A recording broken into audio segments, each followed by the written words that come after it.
I think it's altogether fitting that on 9/11, of all dates, we would pass this legislation. The war on terror began 19 years ago today, and thousands of Minnesotans stepped up in service of our country. Many veterans came home suffering from trauma and post-traumatic stress syndrome, again, serving our country.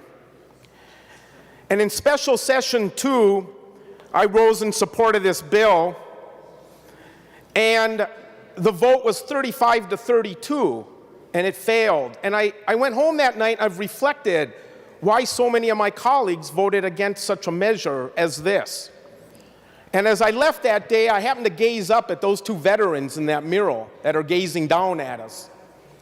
And they were bummed out at us for not passing the Veterans Restorative Justice Act. And so for the next month, I looked at I thought about those two soldiers, those two veterans. And then in special session 3, I started thinking about them again. And that day, the vote was 67-0.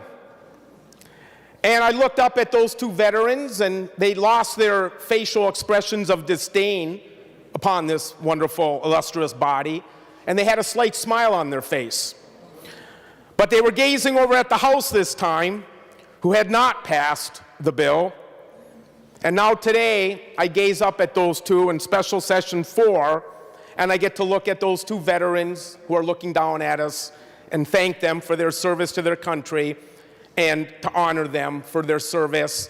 And I urge my colleagues to vote yes on this very important bill.